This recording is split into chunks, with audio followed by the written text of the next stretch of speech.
Hi friends, welcome to கோமோஸ் life style. எல்லார் வீட்லேயுமே இருக்கக்கூடிய ஒரு பெரிய பிரச்சனை கரப்பாம்பூச்சி பல்லியோட தொல்லை தாங்க. கரப்பாம்பூச்சி ஒழிக்கிறதுக்காக கடையிலேருந்து ஸ்ப்ரேயெல்லாம் வாங்கி யூஸ் பண்ணினாலும் திரும்ப கரப்பாம்பூச்சி வந்துக்கிட்டே இருக்கா. பெரிய கரப்பாம்பூச்சியில் இருந்து சின்ன சின்ன கரப்பாம்பூச்சி வரைக்கும் அடியோடு அழிக்க இந்த பொருள் இருந்தாலே போதும். வீடியோவை ஸ்கிப் பண்ணாமல் பாருங்கள். வீடியோக்குள்ளே போகிறதுக்கு முன்னாடி நம்ம சேனலை ஃபஸ்ட் டைம் பார்க்குறவங்களா இருந்தால் சப்ஸ்கிரைப் பண்ணிக்கோங்க. நைட் ஆனாலே கரப்பாம்பூச்சி அசால்ட்டாக அலைய ஆரம்பிச்சிடும். என்னதான் மருந்தெல்லாம் வாங்கி யூஸ் பண்ணாலும் கரப்பாம்பூச்சி திரும்ப வந்துக்கிட்டே தான் இருக்கும். பல்லியை பார்த்தாலே நிறைய பேருக்கு பயமாகவும் அருவருப்பாகவும் இருக்கும். நம்ம மேலே விழுந்துருமோ அப்படிங்கிற பயமும் இருக்கும். ஒரு கரப்பாம்பூச்சி பல்லி கூட உங்கள் வீட்டில் இனிமேல் இருக்கவே இருக்காதுங்க. இந்த டிப்ஸை நீங்கள் தெரிஞ்சுக்கிட்டீங்க அப்படின்னா, ஒரு மிக்ஸி ஜார் எடுத்துருக்கிறேன். ஒரு பெரிய வெங்காயத்தில் பாதி வெங்காயத்தை தோலை உரிச்சிட்டு இதில் கட் பண்ணி சேர்த்துக்கலாம். இந்த வெங்காய சாரோட ஸ்மெல்லு பல்லிக்கும் கரப்பாம்பூச்சிக்கும் சுத்தமாக பிடிக்கவே பிடிக்காது. வெங்காயத்தை கட் பண்ணி சேர்த்துட்டு இது கூடவே பூண்டு 4 பூண்டு எடுத்திருக்கேன். தோலோட சேர்த்துக்கணும், தோலை உரிச்சிட்டு சேர்க்கக்கூடாது.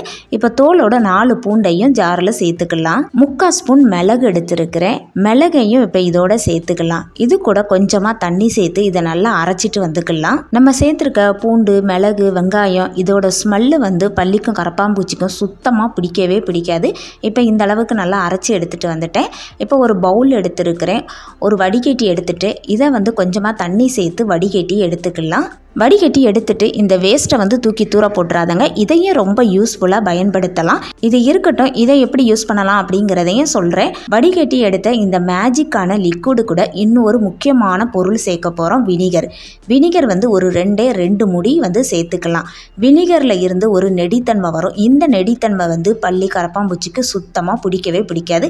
இப்போ இது கூட இன்னும் கொஞ்சம் தண்ணி சேர்த்துட்டு நல்லா ஒரு ஸ்பூன் வச்சு மிக்ஸ் பண்ணி எடுத்துக்கலாம். ஸ்ப்ரே பாட்டில் ஒன்று எடுத்துருக்கிறேன். இந்த பவுலோட நம்மளால் ஊற்ற முடியாது, ஊற்றினா கொட்டிடும். அதனால் ஒரு கிளாஸில் ஊற்றிட்டு நான் ஊற்றிக்கிறேன். உங்ககிட்ட இந்த மாதிரி ஸ்ப்ரே பாட்டில் இல்லை அப்படின்னா ஜூஸ் பாட்டில் எடுத்துக்கோங்க. அதோட மூடியில் சின்ன சின்ன ஓட்டைகள் போட்டு எடுத்துக்கோங்க. பல்லி கரப்பாம்பூச்சியை ஒழிக்கக்கூடிய மேஜிக்கான லிக்விடு ரெடி ஆயிருச்சுது.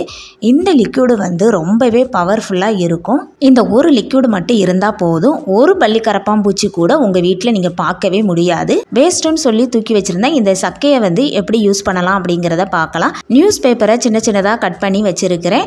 இந்த வேஸ்ட்டுன்னு தூக்கி வச்சுருந்த இதில் இருந்து சின்ன சின்ன உருண்டைகளாக எடுத்து இந்த பேப்பரில் வச்சுக்கலாம். மளிகை பாக்ஸ்லாம் போட்டு வச்சுருக்கிற அந்த செல்ஃபில் இந்த பேப்பரை வச்சுட்டீங்க அப்படின்னா இதோட ஸ்மெல்லுக்கு ஒரு கரப்பாம்பூச்சி கூட அந்த மளிகை பாக்ஸ் பக்கத்தில் வரவே வராது.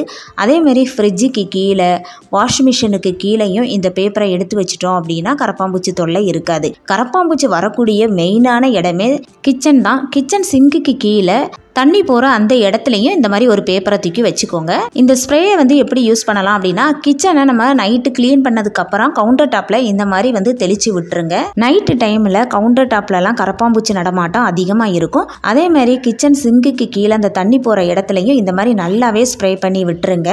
பல்லி அதிகமாக இருக்கக்கூடிய இடம் டியூப்லைட் பக்கத்தில் தான். அந்த டியூப்லைட் பக்கத்துலேயே இந்த மாதிரி ஸ்ப்ரே பண்ணி விட்டுருங்க. இந்த ஸ்மெல்லுக்கு வரவே வராது. அதேமாரி டோரு பக்கத்தில் உங்கள் வீட்டில் எங்கெல்லாம் பல்லி கரப்பாம்பூச்சி தொல்லை அதிகமாக இருக்கும் அந்த இடத்துலலாம் இந்த மாதிரி ஸ்ப்ரே பண்ணி விட்டுருங்க. இதை நீங்கள் தொடர்ந்து ஒரு வாரம் செஞ்சு பாருங்கள். உங்களுக்கு நல்ல ரிசல்ட் கிடைக்கும். பெரிய கரப்பாம்பூச்சியில் இருந்து அந்த சின்ன சின்ன கரப்பாம்பூச்சி வரைக்கும் ஒன்று கூட உங்கள் வீட்டில் நீங்கள் பார்க்கவே முடியாது. 100% நல்ல ரிசல்ட் கிடைக்கும். கரப்பாம்பூச்சியை ஒழிக்க இன்னொரு டிப்ஸையும் பார்க்கலாம். ஒரு பவுல் எடுத்துருக்கிறேன். இதில் முகத்துக்கு போடுற பவுட்ரு, எந்த பவுட்ரு நீங்கள் யூஸ் பண்ணுறீங்களோ அது 1 ஸ்பூன் சேர்த்துக்கோங்க. இது கூட 2 கற்பூரம் எடுத்துருக்கிறேன். இந்த மாதிரி கைட்டை நுணுக்கிட்டு சேர்த்துக்கலாம். மிதமான சூடு வெண்ணி சேர்த்துக்கலாம். ரொம்ப கொதிக்கிற வெண்ணி வேண்டாம். கை சூடு தாங்குற அளவுக்கு இருந்தால் போதும். பவுடரும் கற்பூரமும் இப்போ நல்லா கரைஞ்சிரும். 1 ஸ்பூன் வச்சு நல்லா மிக்ஸ் பண்ணி விட்டுக்கலாம். நம்ம பச்சை தண்ணி ஊற்றணும் அப்படின்னா அது உடனே கரையாது. இந்த மாதிரி லைட்டு சூடான வெண்ணி சேர்த்தோம் அப்படின்னா சீக்கிரமாக கரைஞ்சிரும். இப்போ ஒரு ஜூஸ் பாட்டில் இந்த மாதிரி மூடியில் சின்ன சின்ன ஓட்டைகள் போட்டு எடுத்துருக்கிறேன். ரெடி பண்ணி வச்சிருக்கேன். இந்த தண்ணியை அதில் சேர்த்துக்கலாம். பவுடரோட ஸ்மெல்லும் கற்பூரத்தோட ஸ்மெல்லும் கரப்பாம்பூச்சிக்கும் பல்லிக்கும் பிடிக்கவே பிடிக்காது.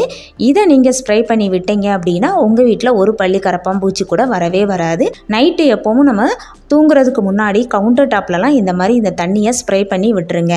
கரப்பாம்பூச்சி அதிகமாக இருக்கக்கூடிய இடம் வந்து கிச்சன் தான். அதே மாதிரி கிச்சன் சிங்கிலையும் இந்த தண்ணியை ஸ்ப்ரே பண்ணி விட்டுருங்க. கரப்பாம்பூச்சி வரக்கூடிய மெயினான இடமே இந்த கிச்சன் சிங்கு வழியே தான். கிச்சன் சிங்கில் அந்த வேஸ்டான சாப்பாடெல்லாம் சாப்பிட்றதுக்காக தான் வந்து கரப்பாம்பூச்சி வரும். அது ஒன்று வருது தான் நிறையா வந்து நமக்கு பரவிடும். கேஸ் அடுப்புக்கு கீழோடையும் இந்த தண்ணியை வந்து ஸ்ப்ரே பண்ணி விட்டுருங்க. கிச்சனில் உங்களுக்கு எங்கெல்லாம் வந்து கரப்பாம்பூச்சி அதிகமாக இருக்கோ அந்த இடத்துலலாம் இந்த தண்ணியை வந்து ஸ்ப்ரே பண்ணி விட்டுட்டீங்க அப்படின்னா ஒரு பல்லி கரப்பாம்பூச்சி கூட உங்கள் வீட்டில் இருக்கவே இருக்காதுங்க.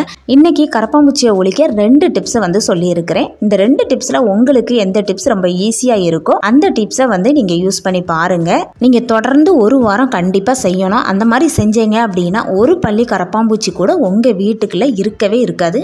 இன்னைக்கு பார்த்தா இந்த 2 டிப்ஸுமே உங்களுக்கு ரொம்ப யூஸ்ஃபுல்லாக இருந்திருக்கும்னு நினைக்கிறேன். இந்த மாதிரி யூஸ்ஃபுல்லான டிப்ஸ் எல்லாம் நம்ம சேனலில் நிறைய இருக்குது. நம்ம சேனலை பார்க்காதவங்க ஒரு டைம் விசிட் பண்ணி பாருங்க. இன்னைக்கு பார்த்த இந்த டிப்ஸ் உங்களுக்கு பிடிச்சிருந்ததுன்னா லைக் பண்ணுங்க, உங்க ஃப்ரெண்ட்ஸ் அண்ட் ஃபேமிலிக்கு ஷேர் பண்ணுங்க, மறக்காம சப்ஸ்கிரைப் பண்ணுங்க, பக்கத்தில் இருக்க பெல் ஐகானையும் கிளிக் பண்ணிக்கோங்க. அடுத்த வீடியோல பார்க்கலாம். தேங்க்ஸ் ஃபார் வாட்சிங்.